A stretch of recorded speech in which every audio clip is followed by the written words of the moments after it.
Hello everyone, welcome to Laura May Talks. I'm your host Laura and this is my co-host Fiona.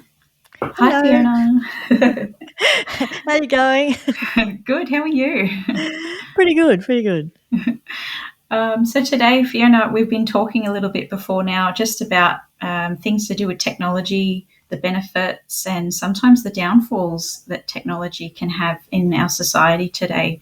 Yes. Do you mind if I'll start us off just with a bit of a topic about banking, and we'll get into a bit of a story later. I think you had something to share as well that you might want to share that might be relevant as well.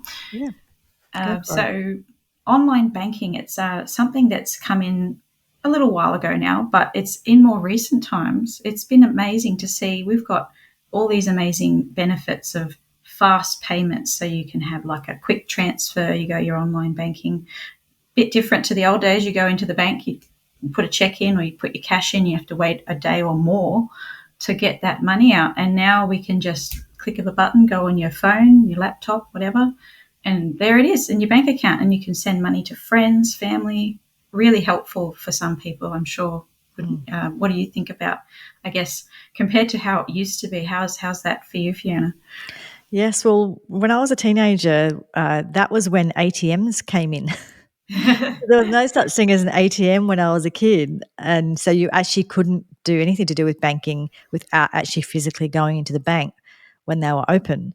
So in my lifetime, it's been from having to go physically into the bank, and then they invented ATMs, so you could withdraw cash or put in a deposit.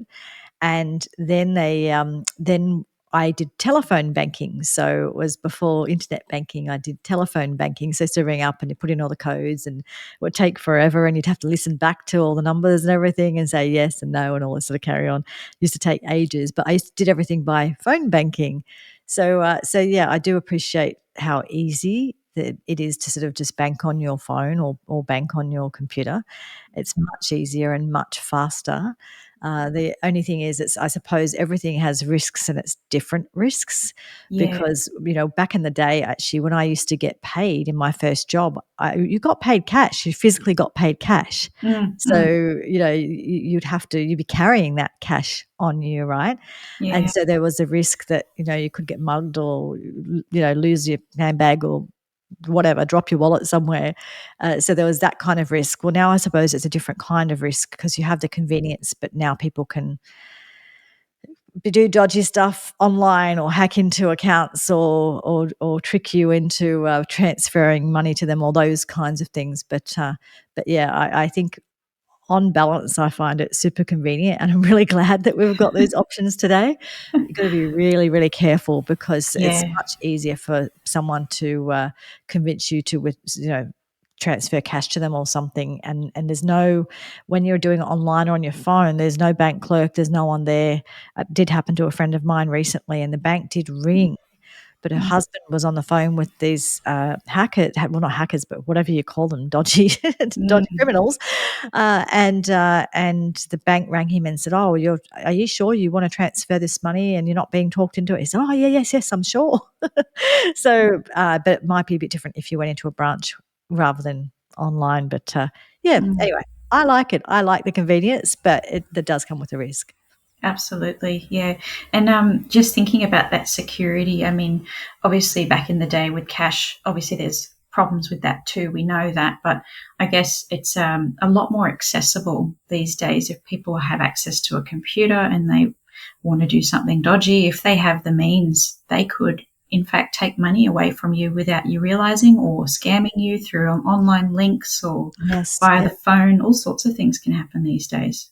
Yes, Pretty yeah, and scary. they target obviously sort of a lot of the older people who maybe aren't as savvy about technology, and they do all those things where they ring them up and tell them that there's a problem with their account, but they can help you. Maybe if you just transfer the money over here, it'll stop the hackers from getting the money out of your account, or click on this, you've got to pay this fine or do this thing, or so you've just got to click on this link. And unfortunately, that there's a lot of vulnerable people who don't know what's safe and what's not, and they are having some success, unfortunately, with ripping off some of these people. Yeah, yeah. So many people who've been put in such vulnerable positions. Really sad, isn't it? Yes, it is. A friend of mine was saying to me yesterday that his father's email is set up that it goes to him first, and he approves what his father does or doesn't see. And his father knows it, but his father's actually really happy about it. Good. So he's a real sort of tech savvy guy, and he just sort of doesn't let it go through to his dad unless it's legit. So I suppose I don't quite know how he does that, but that's a really good system if you can do that to help your parents or your grandparents or whoever might be having challenges with this. Sounds like a clever fail-safe for sure. Yes. Also, speaking of things online, so we've talked a bit about, obviously there's benefits, there's bad things, there's security issues, but another issue that came up actually only this year, and you remember it too, Fiona, we had a brief chat about it before, was when the CrowdStrike's Falcon software actually went down back in July on the 19th in this year, 2024. Yeah. Worldwide outage. It affected not everybody, but it did affect a lot of people who were using certain Windows devices, apparently. And at the time, I was actually in Coles myself trying to get to a checkout not long after this started happening. People couldn't pay with their bank cards. And at the time, I didn't have cash, but cash would have been helpful. Yeah. But I thankfully, I had knowledge that others may not have had, and I had access to Afterpay and could do vouchers to go shopping. So I went and bought myself a voucher online, managed to check out, and I didn't have to hang around and wait for all these checkouts to become freed up because of this issue they were having. So yes. Who knows? I mean, I only know a very small amount about it, but how many people were trying to do all sorts of transactions at that time, which would have really impacted a lot of people. Yeah. Yeah, and it definitely, and I always, being a small business owner, I always think of businesses and how hard that is for businesses, because if people can't do transactions, then what do? If you're in a supermarket, you want people to be able to buy their stuff. If like the thing is that if nobody's able to do any transactions and nobody's able to pay for anything, and you're not able to get any money into your account, you're still paying your staff, you're still paying your electricity, so it still costs you all of that day, but you haven't been able to sell anything or do any transactions. So that I always think from a business person's perspective that a lot is lost. But also, yeah, like you said, using cash. I don't have cash very often anymore. And, what if you just went and filled up your car with petrol and then you can't pay for it? So it actually probably is a useful thing if you do carry at least a little bit of cash on you, just for backups for situations like that. Absolutely. And with that situation, I think I've been doing that a lot more than I used to for a long time, I guess, because as you know, it's a world now where a lot of things are cashless. So it's quite easy to fall into that habit of not using cash, but so important to have a backup plan, isn't it? Yeah, definitely. And with that CrowdStrike thing too, look, I don't know, I'm not in the tech industry, but some of the feedback I'm hearing back from people is that could have been a deliberate type of attack, Yeah. So that's a problem with all of these online systems, is that it is like it's double-edged sword, isn't it? Because you've got this major convenience. It's so simple, so fast, and you just press a few buttons on your phone and you're done. But on the other side of things, it leaves systems vulnerable for attack for people who know how to do these things. Yeah. And that could be very problematic for, we're just talking about inconvenient things like shopping in the supermarket or whatever. But when you think about systems that control things like water and electricity and basically things that make societies work, right? And things that are the difference between people's health or people's life, or even just think about hospital systems, and if you can't do operations because you can't get electricity. I mean, this could be quite serious stuff. So it's one thing to sort of be inconvenience not being able to do your shopping or whatever, but Yeah. it's a whole other level when you think that people could do kind of these systemic strikes on targeted strikes on certain places, and actually can cause you know quite a drastic outage that could affect the safety security of a country. Mm. And I mean, the sad thing is, we've only experienced some small amounts of that on a big scale, I suppose, in recent times anyway. But Yes. people in hospitals, people in all sorts of businesses could experience this at some point. And what are we going to do? Because so much of our information, not just online banking, but our files for businesses or Mm. hospitals, etc., are all on the computer, and half of them are online now. It's not even stored on a computer, it's stored on the cloud somewhere, as they say. Yes. So it's in a separate facility, which you need internet access for. What happens Mm. when those things go down? Yeah. It's pretty scary if you think about Well, it. did you Yeah. see that movie with Julia Roberts that was out recently? It was No, based on this sort of thing. I've heard What was about it it though. called? End of the Yeah. World? I can't remember what it was called, but essentially, and Obama made the film.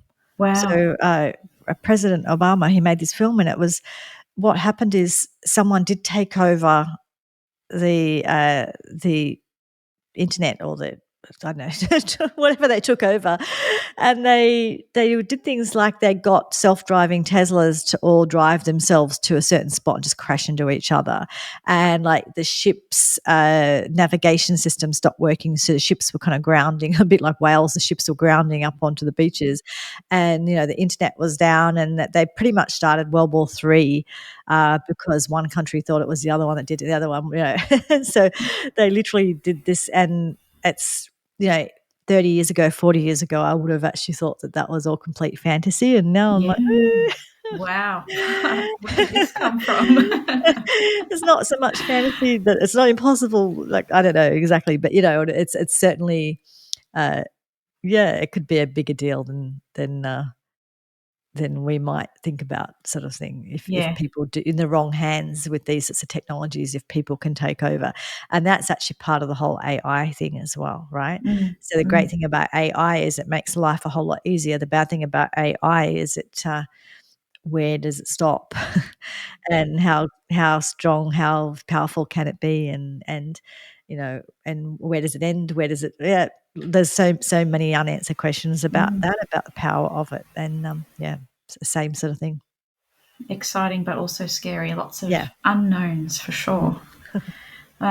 Speaking of the unknown, I was talking with you before, Fiona, about a recent incident that occurred at my work. Now, this incident, thank goodness, ended quite well, all things considered. Mm. But technology let me down in this case, unfortunately. And a lot of people will probably relate to this, in the sense that you go to work these days, what do you have to get into the building? Not a physical key, but some sort of electronic fob, tag, card, something that you've been given by your work to get in and out of the building. Seems really fancy, seems really high tech, fantastic. And yeah, when it works, it's great. It gets you in and out of the building, it's fine. Yes. But unfortunately, these systems are not always in our favour, especially if people are not familiar with, say, times that the key is usable and times that they are actually not. Yes. So I had an interesting adventure on my first later shift at my work, and I'm the last one in the building. Decide to go to the bathroom, as you do before you pack up for the day, Yes. and go back to get in back inside. And what happens? My key fob does not work. It's Mm. flashing green, but nothing's happening, and the door will not open. We've got two doors, same problem, both doors. I thought, of course. And it's just ironic because I actually, and I guess we get these intuitive moments. As I was leaving to go to the bathroom, I thought this funny, ironic thought, wouldn't it be funny if I got locked out and I couldn't get back in? So you kind of knew, but you didn't know. It's funny how we have these Yeah, awarenesses, like we have yeah, these. different level of awareness that sometimes we don't tune into, and then we're like, "Oh, it was telling me something." Yeah, should have probably listened to that and like Yeah. paused rather than keep walking and pretending, oh, don't be silly, it's fine. So I thought, my God, I've got no phone. I've got, all I've got is this useless key fob that no longer lets me into the building. What am I going to do? The building is Mm, like, it's like after around 8 o'clock at night, almost after 8 o'clock by this point, mm, and no one's around. I'm not very familiar with this building. Who am I going to get? So I thought, okay, all right, there has to be something, think about it. I see on the wall, there's a phone for a fire warden. I mm, thought, oh, that might be my last, port of call. If I can't get anyone else, I might have to pick up the fire emergency phone. That might mm, have to be it. But I thought, no, no, no, okay, think about it, think about it. Went to the lift. I mm, thought, emergency phone. There's an emergency phone in the lift. So I thought, well, if I can't get anybody, this might be the best option I have. So mm, I went in, pressed on it, and held on to it to dial someone. In the meantime, I thought I can't sit in the lift with it on the floor I'm on. So I thought I'll go to ground floor. I might get someone's attention mm, if I'm unsuccessful or I don't have a way of getting through to anybody through this phone. mm. So I ring up, and eventually I get through to a lady, and it's got this whole emergency telling you like it's dialing, and you just say emergency, and it will bring up this emergency line that you speak to someone to tell them what lift you're in and where you are. And the lady said, "Look, unfortunately I can't really do anything for you, but if you call me back, if you can find a number for someone who owns the building, I might be able to ring them for you," because I told her I've got no phone. There's no one here. I'm the last one in the office. Mm. All my stuff's locked in there. I have no money. I can't get home, that sort of thing. So I did. I went out of the lift, saw a number on the wall, had to memorize it because I've got nothing to write Yeah, it down 'cause you on. can't, like, take a photo or write it down or Can't take a photo, got nothing to write down. Oh, wonderful. So I'm like repeating it back to myself. Go back into the lift. I'm ringing this lady again. She rings it for me, bless her. It was very kind of her. But the only problem is these emergency phones, and you wouldn't know unless you'd used it, only give you about a minute and a half to actually talk to somebody. So it cuts out and you have to redial. So you have to okay. hold on to it again and start again. So I thought, well, I don't think this is going to work because I did it twice. No one was picking up. And I was kind of reaching panic point, but also trying to remain calm at the same time. That whole getting out that out of body experience. Mm, Thank goodness someone came downstairs not long after this. A lady who was probably heading home from work, and I got her attention, and she was really kind. Let me use her phone to ring the building manager again.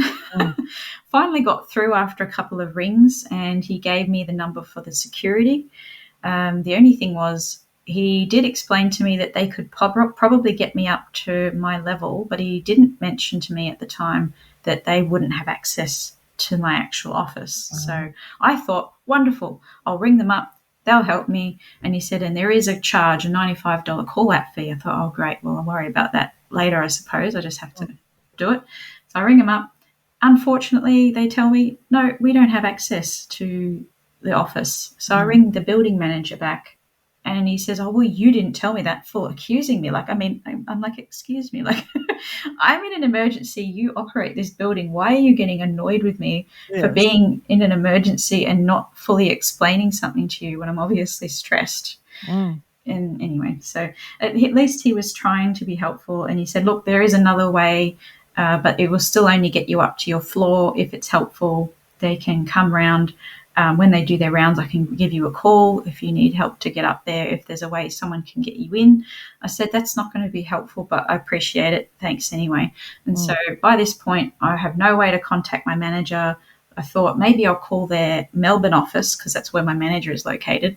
mm, And obviously by this time, if I thought about it earlier, maybe I would have got through to someone. But our offices usually close by about 8 p.m. So by the time I actually called, the phone went straight to voicemail. So I thought, well, great. So now I've got nobody there. All right. So I said, well, I guess my last option is pretty much to just go home. But I said, I've got no money to get home. And the lady said, what? How much do you need? Bless her, she gave me cash. I mean, like, this is cash again. Helpful, when you haven't got access to a phone or any other kind of Mm, technology to get money out, for instance. yes. So she was able to lend me $30 cash to get me on and off the train, and just in case some extra I might need. I had to go to a payphone, ask for help to get home. Thank goodness I remember a few numbers, but you know, someone maybe a bit younger or who doesn't maybe have other alternatives and always has a mobile phone on them. I mean, you would be stuck in this scenario and maybe be panicking, like, "Who? What am I going to do? I've got no one." You Yeah. might go to a I only know shopper. my husband's Yeah, number. That's the only number I think I know of, yeah, like, that I remember. I don't think I yeah, remember. When I was younger, when it used to be landlines, you knew mm, every number. You just did in your head. When your phone didn't do it for you, you would remember all of that because you had to, or it was useful. You didn't have to look it up all the time. But now our phone does it for us. We don't. That's the thing. There's so many things now that technology does for us, and so we're not using the. I don't know yeah. where the space in my brain that used to actually remember phone numbers. I don't know what it's doing now. There's a big vacant Crazy. space. Maybe it's not doing much at all. But I used to remember. I could tell the phone number of like the house I lived in Balmain in 1975, right? Yeah, But I can't tell you your phone number yeah, yeah. Well, because I've never had to remember it because I just press the button that says Laura, right? So it is a problem, is it, oh, that we don't even if we could ring someone, who do we ring? What phone number do we ring? yeah, yeah. Um, And you can't use the yellow pages. We no, used to have the no. yellow pages and the white pages. Young people probably don't even know what they are, but that's where all the Some of phone our numbers listeners, are. you may not know about the yellow pages, but they were quite common when I was younger. And Fiona definitely familiar with the use of the yellow pages back in the Mm. day when the internet was maybe not the main source of our Well, information there in was our no phones. internet. Yeah, There exactly. was no So internet. yeah, until I was maybe born, that started to become more of a thing. I think in Mm, Australia around yeah, the early '90s, it became much more common for yeah, people to have access to the internet. But even then, yellow pages were still pretty very much. popular and Yes. much relied on. I think. Yeah, yeah. Is there any scenario you would like to share before we let our listeners go for the day? Yeah, look, I was talking about how I got locked out of my building. Is that the one you were referring to? Or Yes, yeah, yeah. yes, Yeah, I yes. did get locked out of my building, it would have been 20 years ago or something, and that was in the city. And but I was lucky, and we went into the. I was with my sister-in-law, and we were there on a Saturday, and we went into the fire escape where the bathrooms were, and I kind of stick something in to keep the door open, but she didn't realize, and she let it go of it, and the door slammed shut, and the fire escape was all locked on the weekends, locked on the Oh, inside, so you can't get back onto the floor. yeah. So we had to go back down to the ground floor. And I don't know, though, I don't know, I can't remember it so long ago. I Mm. rang through to the building manager and I didn't have a phone or anything. So I don't know if there was an emergency phone or if I went into, I think, Penfolds, it was like a stationery store was on the ground floor. So I don't know if I went in there and used their phone or if I used an emergency one or something. But the building super did come and let us back in. So that was all right. And I had left, our office didn't have any electronic do is like there's electronic thing to go up on a lift and to get into the building, but the actual the office itself, it was just a lock. And I'd left it wide open because I was, so that was once I got up there, I was able to get in pretty easily. Oh my goodness, these situations we get ourselves into. Yeah. I'll tell you something really good about technology, though. There's a couple of good, Yes. we're talking about all the bad stories, and there's two things that I sort of thought of. Well, I mean, obviously, there's many things. I mean, the computer that I have, like in my phone, this computer has more power than like the computers that sent people to the moon. So, I mean, Wow. for starters, man, like the ability, what this phone can do is amazing. But there's two stories. One is I I did a podcast episode with someone who is a triplegic, which means he can only use one arm, Yes. and not the other arm or legs. And he is a coffee roaster, and he's able to roast coffee by pressing a button on his computer, and it sort of does it all for him. So he can run his own business with only one arm, and that's pretty impressive that he can sort of do that.